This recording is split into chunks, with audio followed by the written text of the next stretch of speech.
This is the 49th LeetCode challenge and it is called Group Anagrams. Given an array of strings, group the anagrams together. You can return the answer in any order. An anagram is a word or phrase formed by rearranging the letters of a different word or phrase, typically using all the original letters exactly once. So if this is our input, this would be the output. So it's a list of strings. So bat is by itself, nat and tan are both anagrams of each other, so they're in this list. Then 8, eat, tea are together in this list. So let's get started.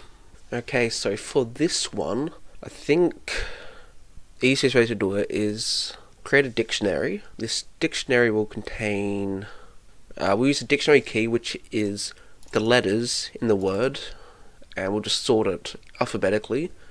So then this will become AET, and then we'll put that as a key, and then as an item in the list.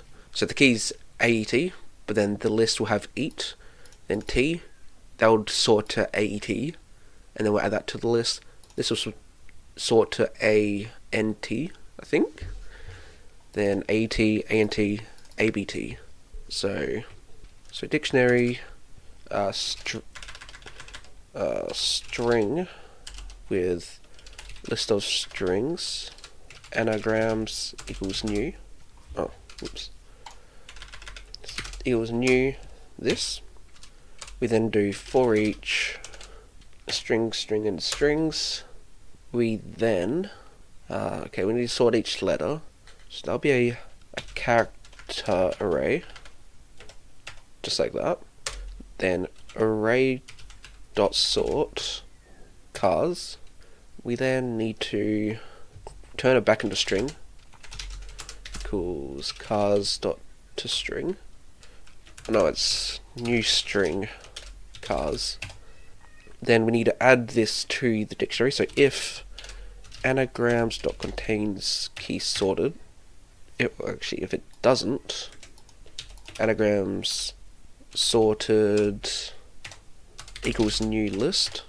Then we do anagrams sorted add string. So they'll go through each string, sort it alphabetically by its letters, then add it to the list for that.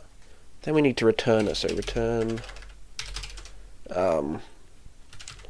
anagrams dot, can we do select, then to string, to list.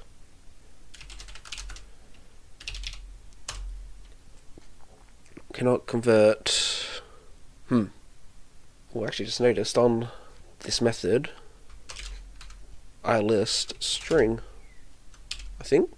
Yeah, cool. Okay, so let's run it, and let's see, eat T8, tan nat, yep, bat, yep. Okay, so have to double check. We'll run on the test ones in LeetCode, but this didn't return anything. So copy that, put it here, run on the test ones. Okay, that was fine. I was thinking if it returned an empty list instead of a list with an empty list, that might not work, but seems like it did. So let's submit and hope it's all good. Okay, awesome. So that was the solution. So that's the 49th LeetCode challenge called Group Anagrams. If you like this video, make sure to like and subscribe.